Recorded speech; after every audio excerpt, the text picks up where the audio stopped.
Welcome to Talk to the Future, where the future of sales isn't predicted, it's built. Each episode features real conversations with the operators, marketers, and innovators driving what's next. From AI and automation to the strategies that are converting right now. No fluff, just what's working. All right, this is Mr. Bigley here, live from LeadsCon. I'm here with Fred from Reworked AI. Fred, tell us a little bit about Reworked AI and what brings you to LeadsCon. First of all, thank you for having me on. This is a real pleasure and an honor to be here with you. It's also a pleasure. I'm excited to have you here too. Yeah, it's a pleasure to be here at LeadsCon. It's really humping today. There's a lot of people, really good energy. I didn't know that much about your company, but hearing about it, it's honestly really unbelievable. So what we're doing is we're going beyond leads, right? I love leads just as much as the next person, but it's 1% of the marketplace. What we're going to is demand, which is the other 99%. So if I'm a homeowner and I'm realizing that my roof is failing and I'm going to a website, looking to find a roofer, looking to find how much does it cost to replace my roof, I have just become a lead, which will be commoditized by any number of the people that are here. Well, what about the homeowner who's going about their daily life, going to school, picking up their kids from school, going to work? They've owned the home for 7 years. They haven't thought about their roof since they bought the home. You know what I think about my roof? Never. No, I think about my roof when water starts dripping in. When Exactly. I start hearing drip, drip, drip, drip. And that's drip. too late, because a $25,000 roof repair or roof replacement now turns into $45,000 because you've got underlayment, structural, insulation, drywall, carpet. Your home is a mess now, right? So what we're doing in collaboration with EagleView, I think it cost me more than that. I was being generous, right? I was assuming you had a modest home. But our collaboration partner, EagleView, flies 125 planes all over the country, 365 days a year.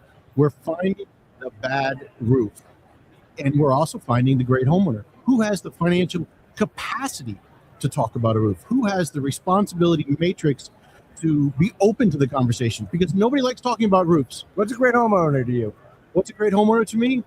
A homeowner that has been in the home 3, 4, 5 years, has a credit score somewhere north of 650, has a family composition that has a partner, 1 or 2 kids, has a dog, has a cat, drives 2 cars, maybe an electric, because they've got the financial capability to either finance or pay for it, and they're responsible. So are you actually checking the credit score? Are you doing a soft credit pull as well with these profiles? So that's the. I want to hear that. What's the whole package? Give me the whole product. That's the great homeowner, right? There's 50 data points that we're looking to get on every homeowner. We don't always get 50. We want to know age, income range, credit score range, marital status, family composition, what type of cars they drive, how long they've owned the home, how long they've been in the home, what's the potential equity in the home, what else do they own? Do they own a plane, car, boat, other properties, rental properties? Then we start looking at things like, what subscriptions do they have? Do they get Chewy delivered to their house once a month for their dog? You know, why do you care if they have a dog? Because it looks at responsibility, right? So the more things they have in their home, the more inclined they are to be a protector of their home, right? Versus a single guy who owns a home who is a bit more of a risk taker. And he's okay thinking, you know, I'm going to push the envelope a little bit on my roof. It's all right. I don't need it right now. Versus a family composition, a family unit says, I'm a protector. I want to protect my home, my loved ones, and everything that's here. I don't want the water to be coming through the ceiling on Thanksgiving morning. I don't want the water to be coming through the ceiling when I'm hosting a Super Bowl party. I understand that getting in front and the role that a roof plays in the enjoyment and protection of my home. So yes, I won't get excited about a roof replacement. So you know the profile. You Yes. know this is what I'm looking for. These are the people who are actually going to go and Yes. buy. And then, okay, so I know you have your 50 points. So that's a great homeowner. Now we want to find the bad roof. All right. That doesn't mean anything if the roof's perfect. Yeah, no one's going to show up for a roof if they don't have to. No one's going to pay for a roof. You know, would they upgrade their kitchen? Yes, but a roof is something that's only done when it's needed to be done. Even if you want to upgrade, you're not going to upgrade unless it's failing. So EagleView is capturing images from 6,000 feet and using computer vision to understand the type of roof and the condition of the roof. That's a new roof. That's a roof that's midlife, right? There's nothing to sell there. We sell that to rejuvenators who want to put their product on the roof to extend life. This roof is failing. It is showing obvious signs of discoloration, streaking, moss growth, water pooling, curling, tabs, shingles missing, out of line. It's failing. The homeowner may or may not even know that that's going on above their head because they Probably don't know. Yeah, no, they don't, because they park in their garage or they park outside. They're on their phone. They're walking in. They look at their windows. They're siding. They're not looking at the roof until, as you said, it comes through the ceiling. Our customers then reach out to them and say, "Dear Mrs. Johnson, our images, our records, our foreman saw your roof and that it's failing. We would like to do a free roof inspection and walk you through your options. My roof is failing." Are you selling that to roofing companies Yes. around the country? Around the country. Is that your model? That's the model. We launched. How much does it cost for one of those leads? Let's say I want one of those leads to have my AI call it. What's that cost? $1.79. $1.79 for that lead? How do you have the legal justification to call within TCPA? You don't. That's up to the customers. So you're We selling can- that lead for $1.79. People are using mailers or something along those lines. We can append phone numbers and emails and satellite image of the home and soon e-video image. We can provide that to our customers. It's up to them to make sure they remain compliant. Are you providing things where they can be targeted on social media as well? Yes. We've got an affiliation partner, El Toro, that can do an IP match of the home and the homeowner. Because we're using homeowner data, they get a high hit rate. They can now insert advertising content to any screen in that home. Really? What are you finding is the most successful advertising medium that people are using to target these homeowners that you've A identified? two-touch direct mailing, because you're educating. You're having to bring that customer up to speed. A text or a phone call doesn't work. You need to have a piece of paper that's got the homeowner's name on it, their address, not current resident. It doesn't say, "I'm a roofer." It says, "Dear Mr. Johnson, your roof is failing." There's a picture of the home, and it talks about what's Picture of the going on. roof? Do you have a picture Yeah, of the roof right It's a on there? Picture of the roof right on it. So it's very Wow. specific. They can put in there. Do you know it could That'd get my attention. it could cost as little as $22,000 to replace your roof, but it's very specific. So the homeowner is resonating with it. On our direct mail campaigns with their roofing customers, they're seeing 3, 5, 8% appointment rates and 60% conversion rates because you're getting to that customer before they're even in the market. It's that for those of us old enough, you pull into a parking lot and someone pulls up behind you, rolls down the window and says, "Hey, buddy, I wanted to let you know your right rear tire is low." Now, we all know now we get the tire monitor, but back in the day, you didn't. So you feel gratitude to that person. Wow, thank you for letting me know. Now you can go avoid losing a tire. This is the same type of approach. You're reaching out to the homeowner, not to be spammy, but to tell them, "Hey, man, you got a problem." Are people using door knockers on this too? They'll follow up with door knockers or door hangers, right? They'll do text campaigns. They'll do call campaigns after the letter hits. Now that homeowner Well, is seeing the logo. The problem is, and unfortunately I know a little bit about this, Yeah.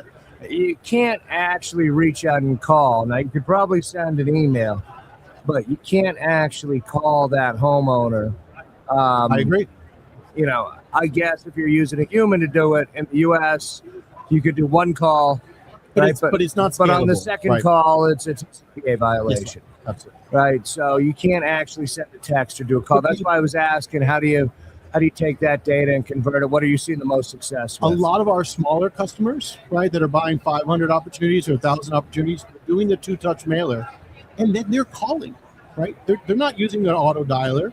They're just getting the number, being like, and calling and leaving a voicemail. "Hey, this is Joe. I own Acme Roofing. We sent you a mailer. I just wanted to follow up to see if you had any questions. Feel free to give me a call back." That doesn't violate any rules. It's coming from his personal mobile phone. Yeah, one call's allowed. One call, right? One And call. it's just okay. And it's not spammy. It's just, I'm following up to let you know you have a problem.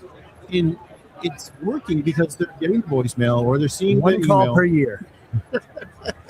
Yeah, well, I mean, it's that simple, right? So there's no wrong way to do it, but we're seeing the most success with a direct mailer because you're able to educate and inform that customer that they have something going on that they need to pay attention to. What's this other company you were talking about that can put a screen, that can put my ad on any screen in the house, that we So- can identify a particular home and just advertise directly to that home? That sounds amazing. So I had no idea that this technology exists, although I should have, because I was in the market for a car 4 months ago. And so, you're doing the regular thing. You're typing online, looking. And when I'm watching a sports event or anything on a streaming service, I kept getting these local, super local, kitschy car advertisements, right? And then I'm talking to El Toro, who's a pioneer in this IP matching. And they're explaining to me how the technology works. They get the name and the address, they match the IP, and they're able to insert the geocode that house. Any screen that's in there, picking up that Wi-Fi from that internet, they can now insert content on any platform that's there, and they know that because it's there, they're able to insert it. I don't know how they do it. And this is called El Toro? El Toro. All right, I got to check this out. They've been around for 12 years. They've got patents on this stuff. And you know what? I would say, I was talking to the owners and the team there. I said, how much does this cost? Is this really expensive? And it's actually no more expensive than doing a direct mail campaign. They'll run a campaign for 1,000 homes for 3 months. It's about $1,000 a month to get the content. Bad at all. It's not bad at all. That's not bad. If I know they need a new roof and a roof's a $30,000 project on average, it's cheap as chips, right? So you buy the opportunities from us, whether you do a mailer or not. You hit it up with a multi-touch campaign, and then that homeowner's like, "Oh, I saw that. Yeah, I've got the mailer. I should maybe I'll go look at my roof, or I'll give them a call, right?" And boom, Bob's your uncle. You've got a sale in place. That's fantastic. What do you see next with technology coming? What are you guys doing next? So next we're going to HVAC. Okay. Right? Another fairly non-discretionary. How the hell can you tell if their HVAC system has problems? Well, it's not as easy as the roof, right? Because the roof we can see. Yeah. But between permitting, electricity usage. So if I look at a block of homes that are all fairly homogeneous, they're all 3,200 square feet. The family members are all about the same. They've got 4.2 people living there. And I look at the electricity usage of that home is 35% above the other homes. What's going on? What's driving that? Oh, the AC is just running all day. The AC is running all the time. Maybe they need insulation. Maybe they need windows. Maybe their AC unit needs a freon charge. Maybe it's just dying, right? Because it's running all the time. That's a demand trigger. Let me know how it goes. So we got to wrap this up here. Anything else that you want to add? And can you tell the people where to reach you? So it's rework.ai. My name's Fred. I'm one of the co-founders. And you can check us out online. You can book a call to learn more about your individual circumstances. And you can go online and do everything I'm talking about without signing up, without any commitment. You could just create an account. It doesn't cost anything. You can look at the different geographic areas to see what opportunities are out there. So thank you. Fred, thank you so much. Mildly creepy, but I think it's pretty amazing. I really do. Thank you so much for coming on. Thanks, Tom. All right. Thanks for tuning in to Talk to the Future, where the future of sales isn't predicted, it's built. If you got value from this episode, make sure to subscribe, share it with your team, and stay connected for more conversations with the people driving what's next. Because what's working tomorrow is already being built today.